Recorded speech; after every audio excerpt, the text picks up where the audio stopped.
Hey folks, it's Maxie here and welcome to another TEW2020 video. You join us for an Impact Wrestling pay-per-view. This is our March event, Impact's Tag Team World Cup.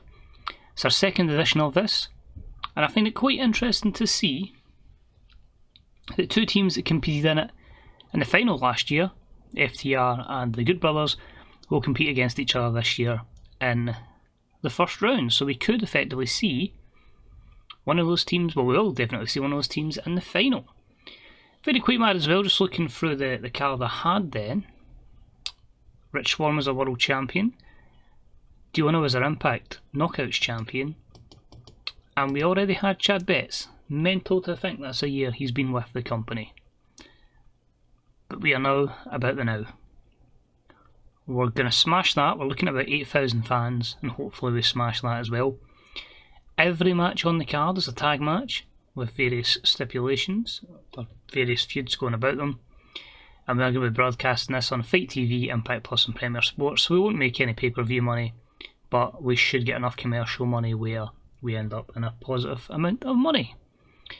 So without further ado, let's do this. Pay-per-view time. So we've managed to get 8,281 fans at the Duck Sanford Stadium.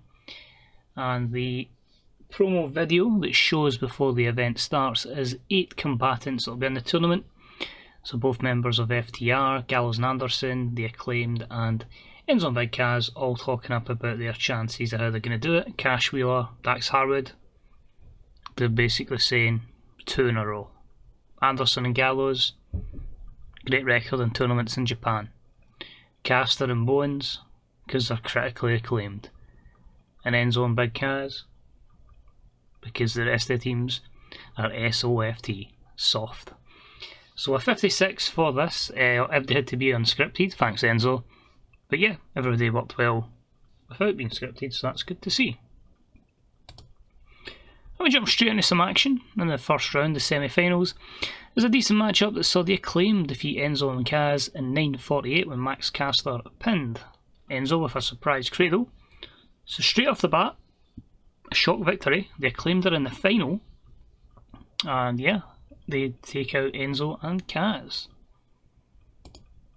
The second first round match had superb wrestling and great heat, and it saw the Good Brothers defeat FTR in 13:02 with Carl Anderson pinning Cash Wheeler with a magic killer. So a 59 here. The reason was, of course, that FTR were not too happy to be jobbed out to the Good Brothers, so that took a bit of a hampering to the match rating. Dax Harwood, that's probably one of the best ratings we've got in the full company, maybe apart from Ronda Rousey. But it means it's going to be Impact's Tag Team World Cup, the Good Brothers versus The Acclaimed. We then cut to our highest promo of the night so far, Matt Riddle and Jeff Hardy. And it's just like a little comedy segment, just saying it, you know, Jeff's to Matt Riddle, you ready? And Matt Riddle's just like, yeah bro, I'm ready bro, you bro? And Jeff's just looking at him like, yeah man. Just like, because they're like completely different, but we have a few traits that are the same that might be an interesting duo to see how they get on. But the 70 segment rating is perfect. They of course in action against Violent by Design. And the matchup was superb. Matt Riddle and Jeff Hardy pick up the win in 13:51 with Jeff Hardy pinning Eric Young with a twist of fate. 63, solid. Jeff and Matt are obviously a bit further up the card than Violent by Design, but a good victory in this one. We then have Ronda Rousey cutting a promo. She's just basically saying, basically promoting next month's pay-per-view Rebellion, saying that she's going to finally defeat Thunder Rosa either by pinfall or submission. She's beat her twice before, and it's going to be time for 3 in a row. So a 66 from the Knockouts champ, not our best promo.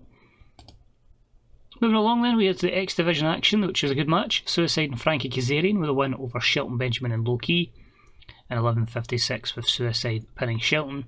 I actually had planned for Suicide to go over Low Key, but Low Key was not happy, and I didn't want to keep pissing people off or protecting people as well.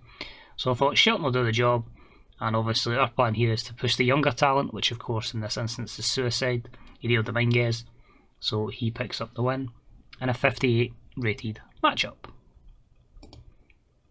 Moving along, we had the Knockouts Tag Team Championships on the line, and it was about to have a decent reaction from the crowd, but subpar wrestling as Hiroyo Matsumoto and Miko Satomura defeated the team of Tasha Steelz and Kira Hogan, Fire and Flava, and 747 with Satomura pinning Tasha Steelz with a Death Valley Bomb.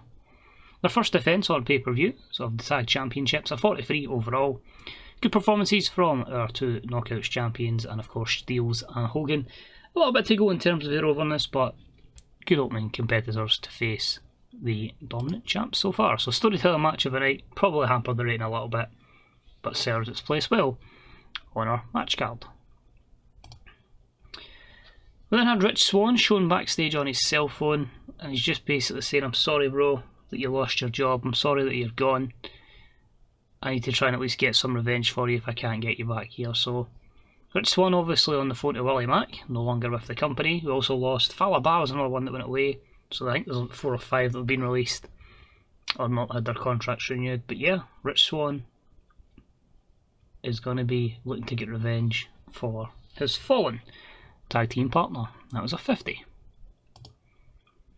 We then had a great matchup here, superb wrestling, great heat, as Roderick Strong and Ethan Page defeated Eddie Edwards and Chad Betts in a 14-13 when Roderick Strong submitted Chad Betts with a stronghold.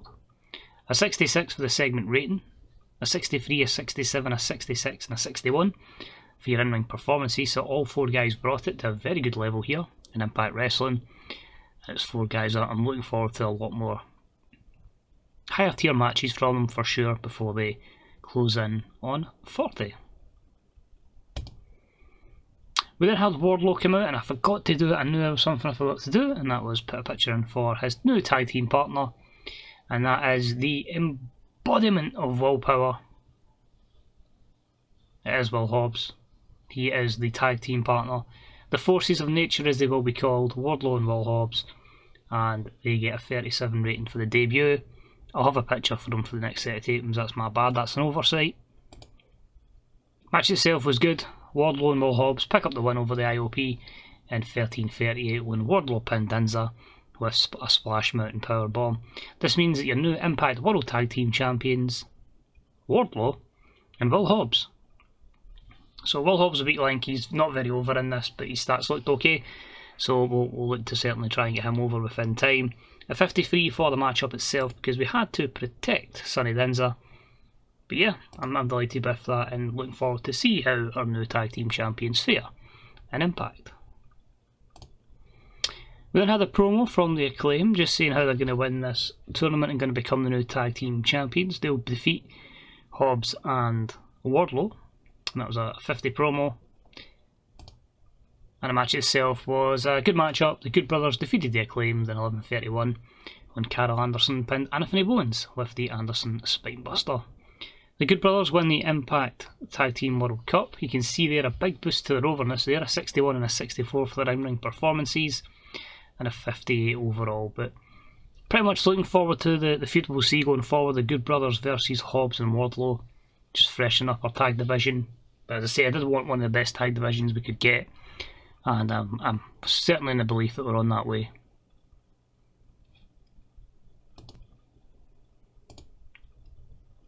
Our main event for the evening, and about that had superb wrestling and great heat. EC3 and Richard Holliday defeated the team of Fenix and Sami Callihan in 14:02 when EC3 pinned Sami Callihan with a sweet meat sizzler. 67, stellar performance, so we should maybe look at a 67, maybe a 66 for our overall show. This was really to show that EC3 can still do it, but as I say, Callihan takes a fall though because Fenix is the ever-conquering champion that's taking on all comers. But it just adds that wee bit of doubt when you get the victory there from EC3 and Richard Holliday. But I've always stated that we've got many contenders, or many people that can make the main event in Impact Wrestling. And we conclude the show. EC3 starts beating down Fenix, and Roderick Strong and Ethan Page decide to come in, and they join it in. No alliance here with EC3. They are simply going after one thing. They're going after Fenix. All 3 men want an opportunity to become the Impact World Champion, and we'll see more of that on the next episode of Impact 65. So the show itself got a 64, so we increase our popularity in 56 regions. Obviously the show appearing worse because of the production values, But I'm happy with that. I feel everything was pretty solid. The women's tag match was maybe the lowest, but that was like the first challengers. And I certainly feel every division's quite close. Like, you could probably go quickly from the X division and be a main eventer. So I like that. So yeah, we're pretty much in a position where, like, people that aren't even in the title picture, Matt Riddle, Jeff Hardy could easily jump in. Obviously we're going to look to try and get Ethan Page, Roderick Strong in there. I'm feeling really like we're in a good position right now. And let's hope that can be reflected in our financial situation once we head back the ways to the main screen. Hopefully there's not too much going on. It does seem like there's a lot of contracts there. Probably frustratingly will be written deals, which is a bit annoying because then they don't become available for us. We've also updated our merchandise. That's level 6 out of 10, so we're going to push that as much up as we can. Whilst we don't shift a lot of merch, as we get bigger and bigger, that'll become important. So we will look to see that. So we've got, from top to bottom, what affects us. Of course, we do events on a Friday night. Adam Forstow, that's him gone. The Tag Team World Cup was awesome. And Ethan Page is out in A1, that's fine, or beyond from A1. And the new contract in WWE for Jason Ayers and Akira Tozawa. So Adam Forstow, as we know, has left the company. Johnny Bravo is going to leave the company. Ethan Page has joined Beyond through that alliance loan. Thomas Kieran's the referee, is now residing in the southeast. Eric Young says that Richard Holliday is a natural talker. And Doc Gallows agrees, so Richard Holliday is in a good position. And yeah, we just need to get more and more over. But his popularity has certainly come on leaps and bounds since we started giving them an opportunity here in Impact Wrestling. Buy rate was 0, as I said it would be in the viewing figures. Overall, 112,000 people viewed the show. Still not great, but I think I'm probably going to look to review some of the TV deals and pay-per-view deals if I can in this break before the taping.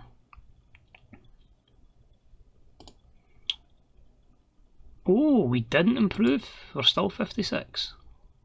Oh. That's worrying. We'll just need to keep improving, but 59 is that all-important number before we get to medium. Financially, so at the moment we're 189,000 up. Obviously we've still to get a bit more for sponsorship, a bit more for merchandise. Look at that, that merchandise is up 30,000, which is good. Ticket sales is up 30,000, worker cost is up 20. Obviously there's still a few other debts to pay in tax, so I think we might be good at looking at maybe about 1.2 million. But overall we're back on track, and that'll be the most amount of money that we'll have in the save so far. So we'll call it there. I'll start planning towards Rebellion. Obviously we know it is going to be Thunder Rosa versus Ronda Rousey for the Knockouts Championship, but plenty more will be built up in the next couple of episodes as we head towards that. So let me know what you thought of tonight's show. Have you ever done an all tag team pay-per-view? If you did, who are your favourite tag teams to use? If you can drop a wee thumbs up, it's deeply appreciated, and most importantly, have a good day, and I'll see you soon. Bye bye.